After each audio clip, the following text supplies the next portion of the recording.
صحیح بخاری حدیث نمبر 7۔ ہرقل شاہ روم نے ان کے پاس قریش کے قافلے میں ایک آدمی بلانے کو بھیجا، اور اس وقت یہ لوگ تجارت کے لیے ملک شام گئے ہوئے تھے، اور یہ وہ زمانہ تھا جب رسول اللہ صلی اللہ علیہ وآلہ وسلم نے قریش اور ابو سفیان سے ایک وقتی عہد کیا ہوا تھا۔ جب ابو سفیان اور دوسرے لوگ ہرقل کے پاس ایلیا پہنچے، جہاں ہرقل نے دربار طلب کیا تھا، اس کے گرد روم کے بڑے بڑے لوگ، علماء، وزراء، امراء بیٹھے ہوئے تھے۔ ہرقل نے ان کو اور اپنے ترجمان کو بلوایا، پھر ان سے پوچھا کہ تم میں سے کون شخص مدعی رسالت کا زیادہ قریبی عزیز ہے؟ ابو سفیان کہتے ہیں کہ میں بول اٹھا کہ میں اس کا سب سے زیادہ قریبی رشتہ دار ہوں۔ یہ سن کر ہرقل نے حکم دیا کہ اس کو میرے قریب لا کر بٹھا دو اور اس کے ساتھیوں کو اس کی پیٹھ کے پیچھے بٹھا دو۔ پھر اپنے ترجمان سے کہا کہ ان لوگوں سے کہہ دو کہ میں ابو سفیان سے اس شخص یعنی محمد صلی اللہ علیہ وآلہ وسلم کے حالات پوچھتا ہوں۔ اگر یہ مجھ سے کسی بات میں جھوٹ بول دے تو تم اس کا جھوٹ ظاہر کر دینا۔ ابو سفیان کا قول ہے کہ خدا کی قسم، اگر مجھے یہ غیرت نہ آتی کہ یہ لوگ مجھ کو جھٹلائیں گے تو میں آپ صلی اللہ علیہ وآلہ وسلم کی نسبت ضرور غلط کوئی سے کام لیتا۔ خیر، پہلی بات جو ہرقل نے مجھ سے پوچھی وہ یہ کہ اس شخص کا خاندان تم لوگوں میں کیسا ہے؟ میں نے کہا وہ تو بڑے اونچے عالی نسب والے ہیں۔ کہنے لگا اس سے پہلے بھی کسی نے تم لوگوں میں ایسی بات کہی تھی؟ میں نے کہا نہیں۔ کہنے لگا اچھا، اس کے بڑوں میں کوئی بادشاہ ہوا ہے؟ میں نے کہا نہیں۔ پھر اس نے کہا بڑے لوگوں نے اس کی پیروی کی ہے یا کمزوروں نے؟ میں نے کہا نہیں، کمزوروں نے۔ پھر کہنے لگا اس کے تابع دار روز بڑھتے جاتے ہیں یا کوئی ساتھی پھر بھی جاتا ہے؟ میں نے کہا نہیں۔ کہنے لگا کیا اپنے اس دعوی نبوت سے پہلے بھی کسی بھی موقع پر اس نے جھوٹ بولا ہے؟ میں نے کہا نہیں، اور اب ہماری اس سے صلح کی ایک مقررہ مدت ٹھہری ہوئی ہے، معلوم نہیں وہ اس میں کیا کرنے والا ہے۔ ابو سفیان کہتے ہیں میں اس بات کے سوا اور کوئی جھوٹ اس گفتگو میں شامل نہ کر سکا۔ ہرقل نے کہا کیا تمہاری اس سے کبھی لڑائی بھی ہوئی ہے؟ ہم نے کہا ہاں۔ بولا پھر تمہاری اور اس کی جنگ کا کیا حل ہوتا ہے؟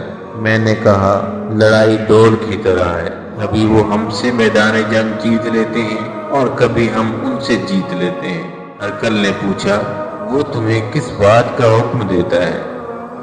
میں نے کہا وہ کہتا ہے کہ صرف اللہ ہی کی عبادت کرو، اس کا کسی کو شریک نہ بناؤ، اور اپنے باپ دادا کی شرک کی باتیں چھوڑ دو، اور ہمیں نماز پڑھنے، سچ بولنے، پرہیزگاری اور صلہ رحمی کا حکم دیتا ہے۔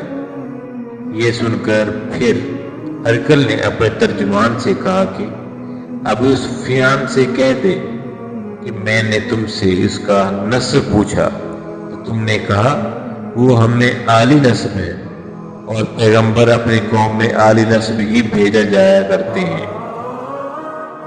میں نے تم سے پوچھا کہ دعوی نبوت کی یہ بات تمہارے اندر اس سے پہلے کسی اور نے بھی کہی تھی؟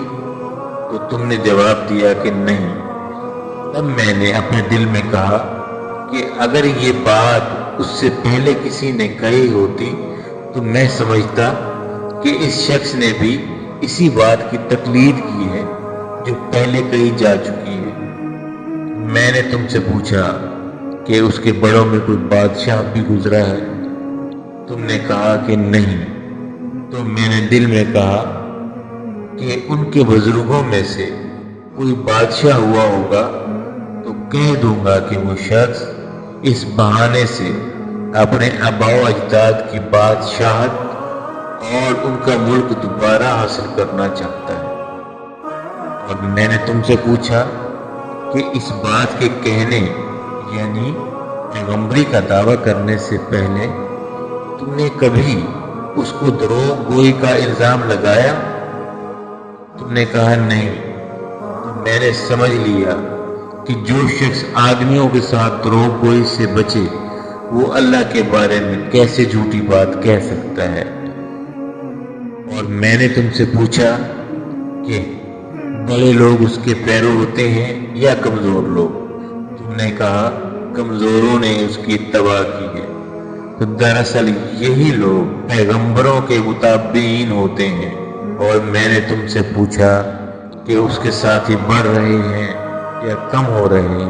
تم نے کہا کہ وہ بڑھ رہے ہیں، اور ایمان کی کیفیت یہی ہوتی ہے حتیٰ کہ وہ کامل ہو جاتا ہے۔ اور میں نے تم سے پوچھا آیا کوئی شخص اس کے دین سے ناخوش ہو کر مرتد ہو جاتا ہے؟ تم نے کہا نہیں۔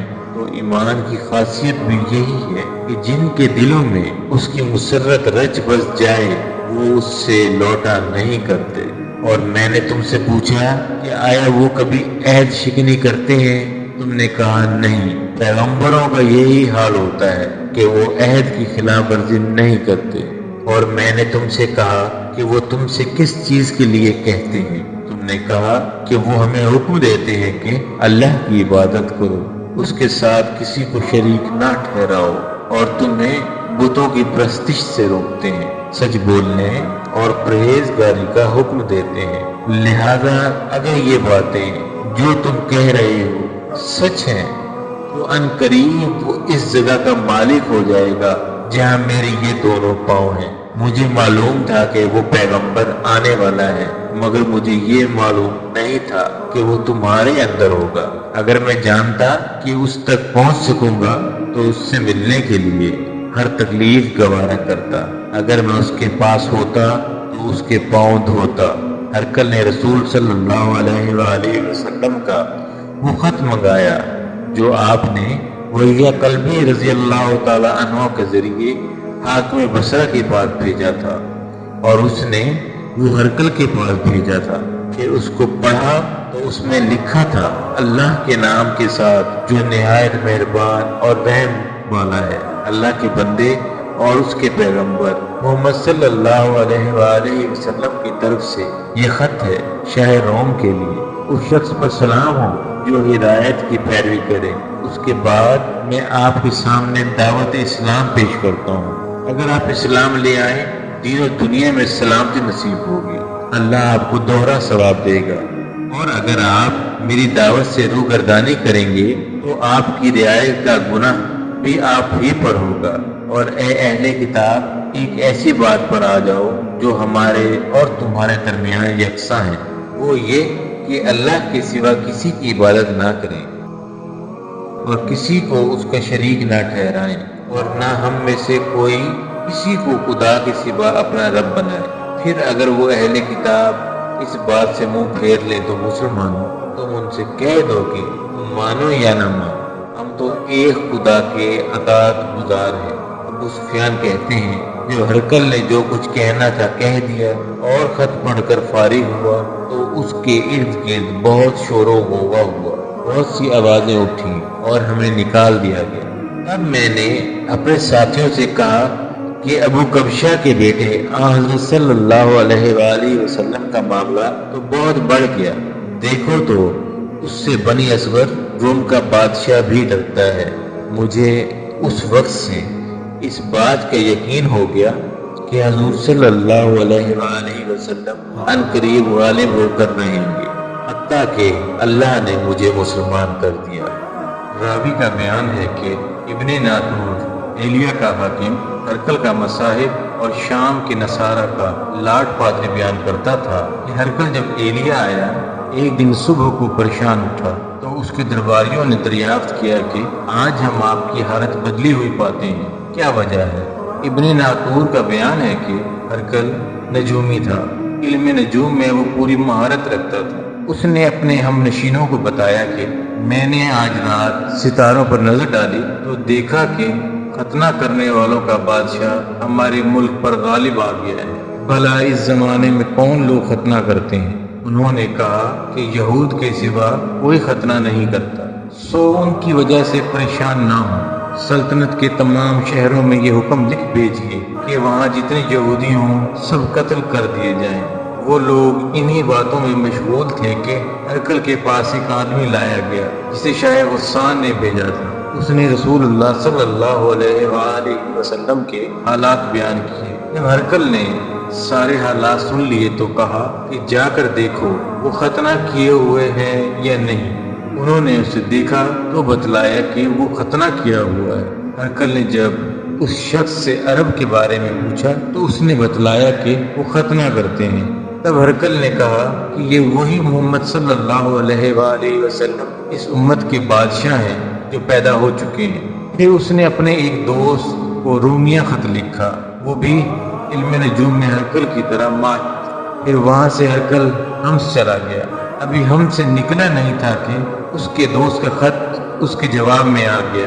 اس کی رائے بھی حضور صلی اللہ علیہ وآلہ وسلم کے ظہور کے بارے میں ہرقل کے موافق تھی کہ محمد صلی اللہ علیہ وآلہ وسلم واقعی پیغمبر ہیں۔ اس کے بعد ہرقل نے روم کے بڑے آدمیوں کو اپنے حمص کے محل میں طلب کیا اور اس کے حکم سے محل کے دروازے بند کر لیے گئے۔ پھر وہ اپنے خاص محل سے باہر آیا اور کہا، اے روم والو، کیا ہدایت اور کامیابی میں کچھ حصہ تمہارے لیے بھی ہے؟ اگر تم اپنی سلطنت کی بقا چاہتے ہو تو پھر اس نبی صلی اللہ علیہ وآلہ وسلم کی بیعت کر لو اور مسلمان ہو جاؤ۔ یہ سننا تھا کہ پھر وہ لوگ وحشی گدھوں کی طرح دروازوں کی طرف دوڑے مگر انہیں بند پایا۔ آخر جب ہرقل نے اس بات سے ان کی یہ نفرت دیکھی اور ان کے ایمان لانے سے مایوس ہو گیا تو کہنے لگا کہ ان لوگوں کو میرے پاس لاؤ۔ جب وہ دوبارہ آئے تو اس نے کہا، میں نے جو بات کہی تھی اس سے تمہاری دینی پختگی کی آزمائش مقصود تھی، سو وہ میں نے دیکھ لی۔ تب یہ بات سن کر وہ سب کے سب اس کے سامنے سجدے میں گر پڑے اور اس سے خوش ہو گئے۔ بالآخر ہرقل کی آخری حالت یہ ہی رہی۔